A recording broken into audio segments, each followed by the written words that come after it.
नमस्कार सर्वांना। पावसाळा म्हटले की ओले कपडे आणि त्याला येणारी दुर्गंध हा सगळ्यात मोठा प्रश्न असतो। प्रत्येकदा घरी परत येताना आपण भिजून येतो आणि मग प्रश्न पडतो की आपण कपडे वाळावे कसे। पावसाळ्यात कपड्यांना ऊन मिळाले नाही तर त्यांना घाण वास यायला लागतो। अशा वेळी कपडे सुकवण्याकरिता कोणते उपाय करायला हवे जाणून घेऊया। पहिला उपाय, अनेकांना बाहेरून आल्यानंतर अंगावरचे कपडे उतरवून ते लगेच वॉशिंग मशीनमध्ये टाकण्याची सवय असते। पावसाळ्यात तुम्ही आधीच भिजून आल्यामुळे तुमचे कपडे ओले असतात। अशा वेळी ते धुवायला टाकण्यापूर्वी पंख्याखाली वाळवा, जेणेकरून दुसऱ्या दिवशी ते धुवेपर्यंत त्यांना वास येणार नाही। पावसाळ्याच्या दिवसात सूर्यप्रकाश किती वेळ असेल याचा काहीच भरवसा येत नाही, त्यामुळे ऊन येण्याची वाट पाहत बसू नका। भिजलेले कपडे सुकवण्यासाठी ते खोलीमध्ये पंख्याखाली वाळत घाला।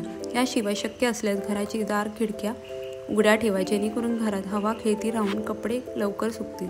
वॉशिंग पावडरने कपड्यांचा कुबट वास जाणार नाही, त्यामुळे पावसाळ्यात कपड्यांची दुर्गंध घालवण्यासाठी डिटर्जंटसोबत पाण्यात थोडे व्हिनेगर किंवा बेकिंग सोडा वापरणे योग्य ठरते। यामुळे कपड्यांवरील दुर्गंधी कमी होते।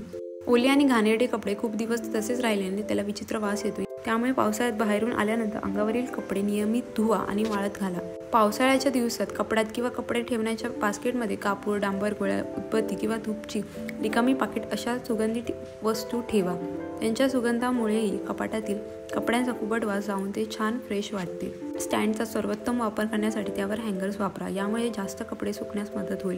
तुम्हाला फक्त ओले कपडे हँगरवर ठेवावे लागतील आणि कपडे वाळण्याच्या स्टँडवर लटकावे लागतील। घरात जिथे कपडे वाळायला घातले आहेत त्या ठिकाणी धूप किंवा उदबत्ती लावून ठेवा। आजचा व्हिडिओ आवडला तर लाईक आणि चॅनलला सबस्क्राईब करायला विसरू नका। चला तर मग भेटूया नेक्स्ट व्हिडिओमध्ये। Till then bye.